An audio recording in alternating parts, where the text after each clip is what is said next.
Efficiency of half wave rectifier. जो हमारी half wave rectifier की एफिशिएंसी होती है वो जो हमारी डीसी पावर आउटपुट जो हमें आउटपुट पे आती है और जो एसी पावर इनपुट जो हम एसी इनपुट पे देते हैं उसके रेशियो को बोलते हैं। ये हमारी रेक्टिफायर एफिशिएंसी होती है। जो हमारी हाफ वेव रेक्टिफायर है जो कि पॉजिटिव हाफ में वर्क करती है, नेगेटिव हाफ में वर्क नहीं करती। अगर हम इसकी रेक्टिफायर एफिशिएंसी के बारे में बात करें तो ये हमारी डीसी पावर आउटपुट अपॉन में एसी पावर इनपुट होती है। हमारा हाफ वेव रेक्टिफायर जिसमें हम एसी की सप्लाई करते हैं जो कि एक ट्रांसफार्मर से कंबाइन होती है और एक क्रिस्टल डायोड से कंबाइन होती है और लास्ट में लोड से कंबाइन होती है जिसे हम जहाँ से हमें आउटपुट मिलती है। जब हम एसी सप्लाई करते हैं तो हमारे पॉजिटिव साइकिल में जो हमारे एसी की पॉजिटिव साइकिल में जो हमारे ट्रांसफर की आउटपुट आती है वो होती है small v is equal to V M sine theta. और पॉजिटिव साइकिल में हमारा क्रिस्टल डायोड फॉरवर्ड बायस करता है, हमें रोड पे कंप्लीट पॉजिटिव साइकिल मिलती है। लेकिन नेगेटिव हाफ में यानी नेगेटिव साइकिल में हमारा क्रिस्टल डायोड फॉरवर्ड बायस नहीं रिवर्स बायस वर्क करता है और जिस कारण हमें आउटपुट पे हमें नेगेटिव साइकिल नहीं मिलती, सिर्फ पॉजिटिव ही मिलती है। ये हमारे पास आउटपुट मिलती है। यानी कि अगर हमने इनपुट की है अपनी एसी सप्लाई तो हमारे आउटपुट पे जब हमारा क्रिस्टल फॉरवर्ड बायस होगा तो हमें सिर्फ पॉजिटिव साइकिल ही मिलेगी, नेगेटिव में हमारा हाफ वेव रेक्टिफायर वर्क नहीं करेगा और ये हमें आउटपुट वोल्टेज मिलेगी। और जो हमारा इंस्टेंटेनियस वैल्यू होती है वो होती है I is equal to small v upon R F plus R L. यानी कि आर एफ हमारा फॉरवर्ड रजिस्टर है और आर एल हमारा लोड रजिस्टर है जो कि इज इक्वल टू होता है v is equal to R F plus R L sine theta के। अगर हम जो पॉजिटिव वेव जो हमें आउटपुट में मिलती है इसका अगर हम स्मॉल पार्ट लेते हैं इसको हम डी थीटा से डिनोट करते हैं। कंप्लीट को अगर हम थीटा का कहेंगे तो उसकी डिफ्रेंशिएशन को डी थीटा बोलेंगे। और जब हमारा मैक्सिमम करंट होता है साइन तो उस टाइम पे हमारा साइन थीटा 1 होता है, यानी कि साइन थीटा 1 होने पे ही हमारा मैक्सिमम करंट फ्लो होता है। जो हमारी आई एम होती है जो कि जिसके हमने पीछे किया था वो is equal to V upon R F plus R L होती है और जो स्मॉल आई होता है वो is equal to I M sine theta के होता है। जो हमारी डीसी आउटपुट है पावर ऑफ डीसी आउटपुट वो इज इक्वल टू होती है I D C square R L के। और अगर हम इसकी एवरेज देखें जो हमारी इसकी डीसी आउटपुट की एवरेज है वो होगी आई ए वी मतलब average A V square R L हमारा लोड है। जो हमारी एवरेज वैल्यू होती है वो इज इक्वल टू होती है जो हमने एरिया जो हमारा एरिया है under the curve over the cycle उस अपॉन बेस, जिसको हम कुछ इस तरह से डिनोट करते हैं।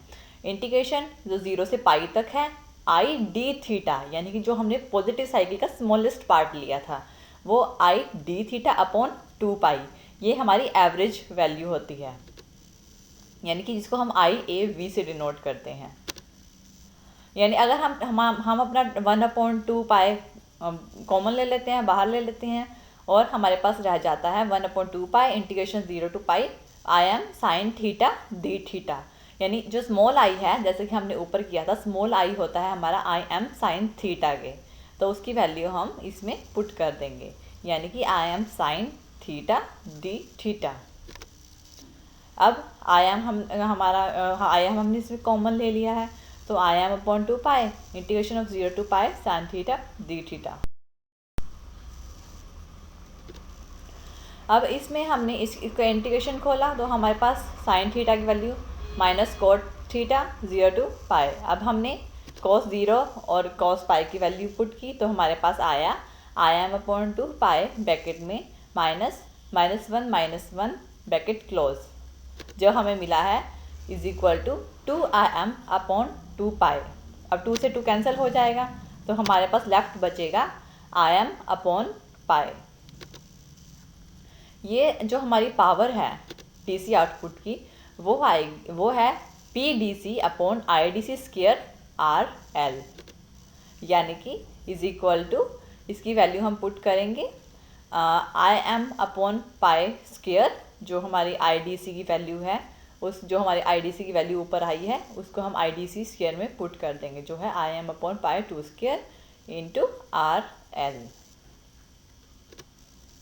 ये तो हमारी DC की आउटपुट आ गई। अब हम AC की इनपुट की बात करेंगे। जो हमारी AC की इनपुट है वो power of AC upon IRMS² RF plus RL in bracket.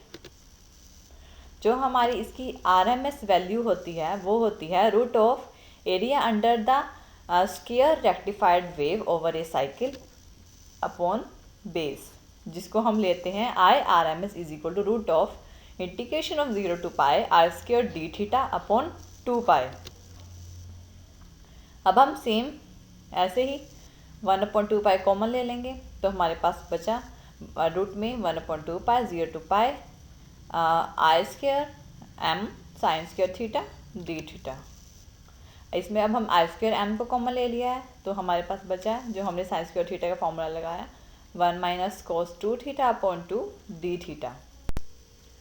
अब हमारे पास जो वैल्यू आई है वो है I² m upon 4π integration of 0 to π d theta integration of 0 to π cos 2 theta d theta, यानी कि हमने d थीटा को मल्टीप्लाई कर दिया है बीच में। तो अब हमारे पास आया है I² m अपॉन 4π। अब इंटीग्रेशन ओपन की तो theta 0 to π and cos 2 theta और d थीटा को ओपन किया तो minus sin 2 theta upon 2 0 to π आया, जिसे हमारा माइनस sin 2 थीटा अपॉन 2 1 हो गया और थीटा की जगह हमने पाई माइनस 0 पुट किया, यानी कि ब्रैकेट में I² m upon 4π and bracket में पाई माइनस 0। हमारे पास अब वैल्यू आई है जो इज इक्वल टू है IM/2। और जैसे कि हमने पहले ही ये चीज़ की हुई है कि जो हमारी पावर ऑफ AC इनपुट होती है वो PAC is equal to IRMS² bracket में RF प्लस RL की होती है, इसलिए IRMS किसके इज इक्वल टू हुई है IM/2, यानी कि हम IM/2 को IRMS² में पुट करेंगे तो हमारे पास वैल्यू आएगी IM/2² RF plus RL। RF हमारा फॉरवर्ड रजिस्टर, RL हमारा लोड रजिस्टर।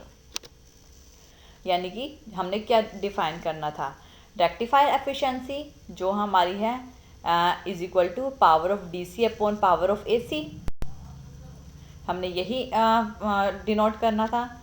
यानी कि जो हमारी पावर ऑफ DC आउटपुट जो हमने मेज़र की है वो हमारे पास आई थी IM/π² RL, और जो पावर ऑफ AC इनपुट है वो थी हमारे पास IM/2² RF प्लस RL। हमने यही डिनोट किया था, तो हमारी जो रेक्टिफायर एफिशिएंसी आई है वो क्या आई है, वो अब जो हमने अभी मेज़र की है IM/π² RL upon IM/2² RF plus RL, और यही हमने मेज़र करनी थी जो कि है हमारी रेक्टिफायर एफिशिएंसी। यह है हमारी efficiency of half wave rectifier.